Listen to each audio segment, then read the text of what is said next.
ಬಾಲಕಾರ್ಮಿಕ ಪದ್ಧತಿ ಹಾಗೂ ಜೀತ ಕಾರ್ಮಿಕರ ನಿಯಂತ್ರಣಕ್ಕೆ ಸಂಬಂಧಿಸಿದಂತೆ ಕೋಲಾರ ಜಿಲ್ಲೆಯಲ್ಲಿ ಅಧಿಕಾರಿಗಳು ಭರ್ಜರಿ ದಾಳಿ ನಡೆಸಿ ಇಟ್ಟಿಗೆ ಕಾರ್ಖಾನೆಯಲ್ಲಿ ಜೀತಕ್ಕಿದ್ದ 10 ಕಾರ್ಮಿಕರನ್ನ ರಕ್ಷಿಸಿದ್ದಾರೆ.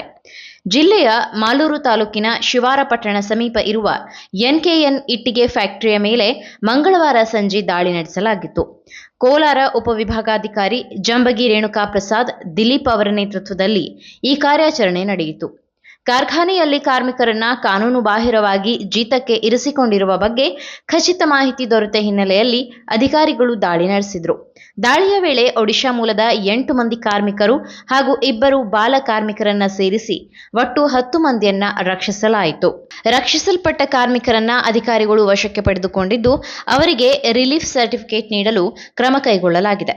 ಜೊತೆಗೆ ಅವರವರ ಸ್ವಗ್ರಾಮಗಳಿಗೆ ಸುರಕ್ಷಿತವಾಗಿ ಮರಳಲು ಅಗತ್ಯ ವ್ಯವಸ್ಥೆ ಮಾಡಲಾಗುತ್ತಿದೆ ಎಂದು ಅಧಿಕಾರಿಗಳು ತಿಳಿಸಿದ್ದಾರೆ. ಈ ಕಾರ್ಯಾಚರಣೆಯಲ್ಲಿ ಮಾಲೂರು ಇಒ ಕೃಷ್ಣಪ್ಪ, ಸಿಡಿಪಿಒ ಶೋಭಾ, ಕಾರ್ಮಿಕ ಅಧಿಕಾರಿ ರೇಣುಕಾ ಪ್ರಸನ್ನ ಹಾಗೂ ಸಮಾಜ ಕಲ್ಯಾಣ ಇಲಾಖೆಯ ಸಹಾಯ ನಿರ್ದೇಶಕ ಶಿವಕುಮಾರ್ ಸೇರಿದಂತೆ ಹಲವು ಅಧಿಕಾರಿಗಳು ಭಾಗವಹಿಸಿದ್ದರು. ಇದೇ ಪ್ರಕರಣಕ್ಕೆ ಸಂಬಂಧಿಸಿದಂತೆ ಜೀತ ಕಾರ್ಮಿಕ ಪದ್ಧತಿ ನಿಷೇಧ ಕಾಯ್ದೆಯಡಿ ಕಾರ್ಖಾನೆಯ ಮಾಲೀಕ ಮೊಹಮ್ಮದ್ ಇಬ್ರಾಹಿಂ ಖಾನ್ ವಿರುದ್ಧ ಮಾಲೂರು ಪೊಲೀಸ್ ಠಾಣೆಯಲ್ಲಿ ಪ್ರಕರಣ ದಾಖಲಿಸಲಾಗಿದ್ದು ತನಿಖೆ ಮುಂದುವರೆದಿದೆ.